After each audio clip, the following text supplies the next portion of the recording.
I'm a Christian, but I don't believe in religion or anything like that. Listen, if you don't talk big game, you never get anywhere. If you don't think big, you don't get big. Some people call it egotistical, some people call it high hopes, some people call it confidence. It's all in how you want to dissect it. It's about enjoying your life. If you have no family, no friends to enjoy it with, it don't matter how much you have, how much success you have, how much fame you have, how much money you have, it doesn't matter. One thing I didn't understand in life was that I had $100 million in the bank and I couldn't buy happiness. I had everything: mansions, yachts, Ferraris, Lamborghinis, but I was depressed. I didn't know where I fitted in. But then I found family and friends, and I learned the value of life. When Ice Baby was selling 1 million records a day, I bought several properties: a home next to Michael J. Fox in LA, a palace in Miami, and a mountain cabin in Utah. Then, a few years later, I took a break from touring, saw that my properties had cobwebs, so I sold them, and, to my surprise, I made a huge profit. Another car is not going to help me out. A nicer car, I've already got it. A bigger house ain't gonna do anything for me. And a yacht, it's not going to do anything for me anymore. So how can I find happiness? I was born in Dallas, Texas, but I was raised in South Florida. Ice Baby is about that area. I don't have any reason to hate anybody. I believe in good karma and spreading good energy. I'm a random guy. I shake a hand and make a friend. I don't do egotistical things. I have been known to hang out and party back in the day. I had a weekend that lasted a few years. I live off a motto that says, "Yesterday is history, tomorrow is a mystery." I have goals and agendas. Wherever I'll be tomorrow, that's where I'll be. Show me a smile, and I'll show you one back. I've never left music behind, but I've had success in television. With the mega fame came the mega downfall, with the press and everything, and at a young age, it was very stressful to me. I turn my negatives into my positives because one of my mottos is, "Yesterday's history, tomorrow's a mystery," meaning that you can't go back and change anything in the past. I use the music to vent, and a lot of the stuff that I am writing about or was writing about contained a lot of anger and anxiety, stress and depression, so that's how the album came out so dark. I had a pretty modest upbringing. It was no pleasure cruise. I don't think I would be as happy today if I hadn't been through that. It was tough. I made some bad choices myself. I'm the kind of guy who really likes a challenge. It's more rewarding. Even in a bad market, location is a way to still buy and sell property. Honestly, a lot of people thought that I was on top of the world selling so many millions of records, and that this is the life that everybody would want, but I never got to enjoy any of my success. Negativity spreads faster than any Justin Bieber song. My mom raised me to be clean, so it's in my nature. I have 2 little girls, and I'm married, but we've got a nanny and a maid. To be truthful, Jay-Z wouldn't have a quarter of the records sold today if it wasn't for the white people buying his records. It took me a while and a lot of hard times to figure out my purpose. I am so happy with my life. I just want to help make other people happy, too. I know this will blow your mind, but most people would probably never ever get it. But I listen to classical music when nobody else is around. It calms me down and I can get into this, like, deep thinking mode, because there's really no lyrics to it. So you're not following something that you're listening to a story. I turned a lot of people in white America, and not just white America, but middle-class America into hip-hoppers, I've never met anybody in this world like me. I will not say anything about my father, period. I don't have a dad. I got caught up on drugs for a few years. I'm off it. I'm very happy, got 2 kids and a family and everything. And like I said, I'm making the underground music and keeping it real. Shows have been sold out.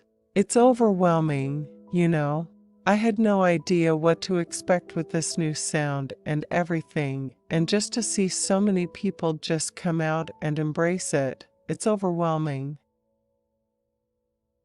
I use the music kind of as therapy, and it's just amazing that I feel so free after doing that. I feel like I had it trapped inside of me, and now I feel free.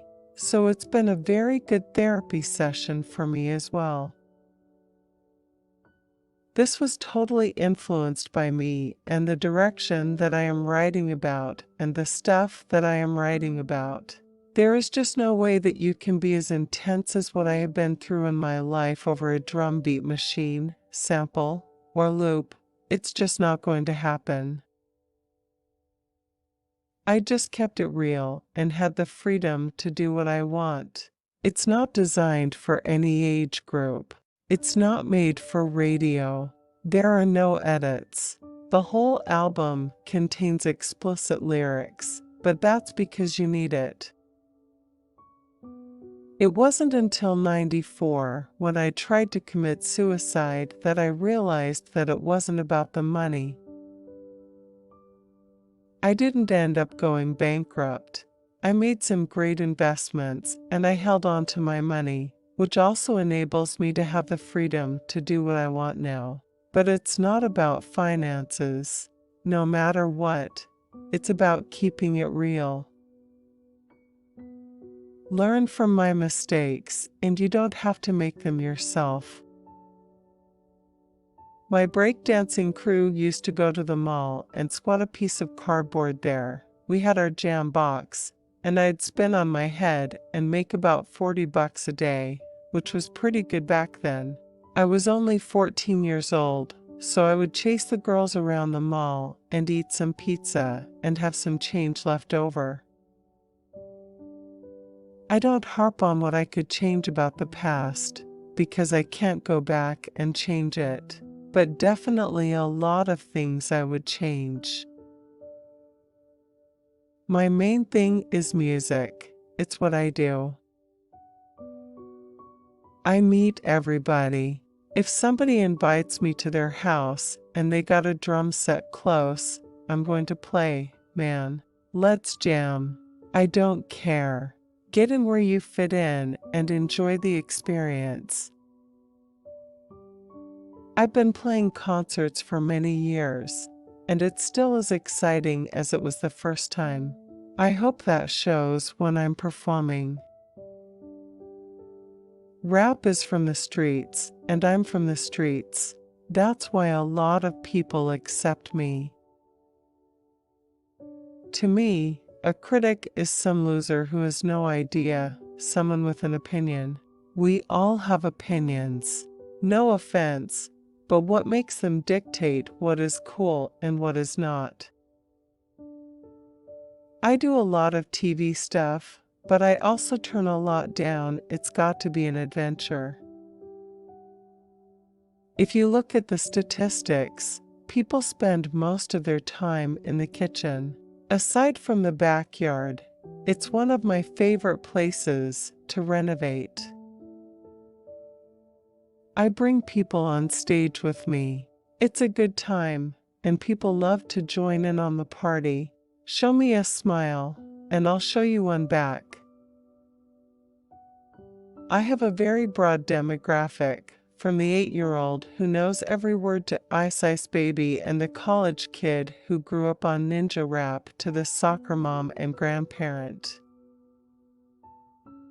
I like Jay-Z, 50 Cent and Common, but I like the underground stuff like Young Jeezy, Black Rob and Shine. I also love heavy metal like Slipknot and Pantera. It's very intense stuff. I own a mortgage company and a real estate company funded by the music. Florida is a kind of gold mine. A lot of people think I was an overnight success, but I was an opening act for 3 or 4 years, and then I signed my contract with EMI. Then it kind of blew up overnight. I like Cleveland. I like the Cavaliers. Nothing wrong with Cleveland. I have lots of friends there.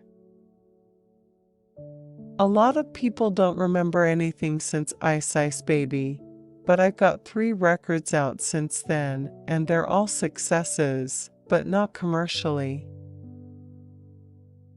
More than half of all the hip-hop record sales are white people, and I think that might be a result of my record helping people to accept hip-hop. If you grew up in my generation, you're going to be influenced by Run DMC, the Beastie Boys, and also listen to Metallica. It wasn't segregated anymore. I do freestyle jumping. Been doing since I was 8 years old and can't quit. I'm addicted. I've broken many bones, but I ride with confidence. It's my thing. There's no high on earth like it. It's my hobby, and I really enjoy it. I didn't want the public in my personal life at all. I thought that people might perceive me as too normal, and I'd lose that larger-than-life rock star persona. You've got to protect that. And all the zigzags and lines in my hair? I used to do that myself. I just thought it was cool that you could actually do that with your hair. For 3 years, between 16 and 19, I was the opening act for the opening act for the opening act, you know? And then I was on tour with Ice-T, Stetsasonic, EPMD, Sir Mix-a-Lot, Legends, and went on to sell 160 million records. It still baffles me. Concerts every night, autograph signings, endorsements, and so on. That's not what real life is about.